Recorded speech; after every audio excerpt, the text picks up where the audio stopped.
আসসালামু আলাইকুম everyone, cook and recipe চ্যানেলের আরেকটি পর্বে আপনাদের সবাইকে ওয়েলকাম জানাচ্ছি।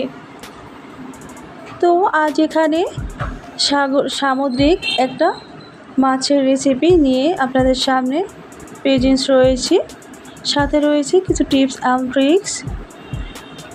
এই মাছটা হয়তো অনেকেই চিনেন, মাছটা সামুদ্রিক রূপচাঁদা মাছ, আবার কেউ কেউ এর আরও অনেকটা নাম রয়েছে, সেটা হয়তো আমি জানি না।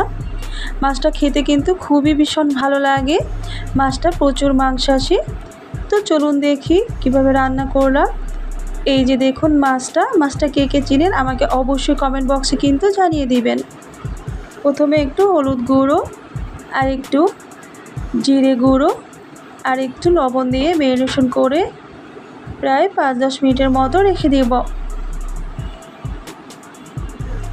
মাছটার ভিতরে মাত্রই একটা কাঁটা, আর মাছটা খেতে প্রচণ্ড ভালো লাগে, প্রচুর মাংসাশী একটা মাছ। এটা বাচ্চা থেকে বড় সবাই কিন্তু ভীষণ পছন্দ করে। তো ফ্রাই প্যানে অয়েল দেওয়ার পরে মাছটা একে একে ছেড়ে দিয়েছি। মাছটা একটু বড় সাইজের, এই জন্যে আমি 4 পিস করে এখানে ভেজে নিব। এক সাইড প্রায় ভাজা হয়ে গেছে, অপর ছাদটা উল্টে দিয়েছি।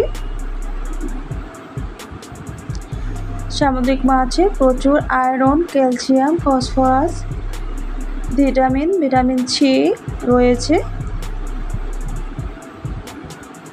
এখানে যে অয়েলটা ছিল অয়েলটা ছেঁকে ঢেলে দিয়েছি।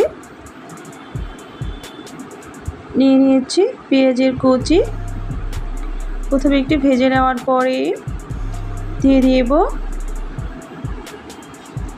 আমি মশলাটা পেস্ট করে নিই, এটা হ্যান্ড গ্রেটারের সাহায্যে কিন্তু কুচি করে নিয়েছি। এভাবে করে এই মাছটা রান্না করলে ভীষণ ভালো লাগে। আদা কুচি করে নিয়েছি, রসুন কুচি করে নিয়েছি, আর পেঁয়াজ কুচি করে নিয়েছি। দিয়ে দিলাম একটু ধনিয়ার গুঁড়ো, আর দিলাম লাল মরিচের গুঁড়ো, হাফ স্পুন হলুদ গুঁড়ো। সবগুলো দিয়ে আবারও একটু কষিয়ে নেব। দিয়ে দিলাম লবণ, ভালো করে তেলের উপরে কষিয়ে নেওয়ার পরেই অল্প একটু পানি অ্যাড করে দিচ্ছি। প্রথমে এই গ্লাসের 1 গ্লাস, সেকেন্ড ধাপে 2 গ্লাস পানি দিয়ে দিলাম। পানিটা ফুটে ওঠার পরে মাছগুলো ছেড়ে দিয়েছি। আমি একদমই ভুনাও করব না, একদমই ঝোল করব না, মিডিয়াম পর্যায়ে রেখে দেব। এতে করে এটার টেস্ট এবং কালার দুটোই একদম পারফেক্টলি থাকবে। বেশি নাড়াচাড়া করা যাবে না, আলতো হাতেই করতে হবে, বিকজ এই মাছটা কিন্তু প্রচণ্ড সফট। আমার প্রায় 90% কুক হয়ে গেছে। দেন এ পর্যায়ে টেলে নেওয়া জিরা গুঁড়ো উপর থেকে একটু ছিটিয়ে দিচ্ছি, এতে করে এটার স্মেলটা ভালো আসবে, খেতেও ভীষণ ভালো লাগবে। একদমই শেষের দিকে বিলাতি দুনা শাক উপর থেকে দিয়ে দিলাম। তো আমার সম্পূর্ণভাবে কুক হয়ে গেছে, এ পর্যায়ে ঢেলে নিচ্ছি।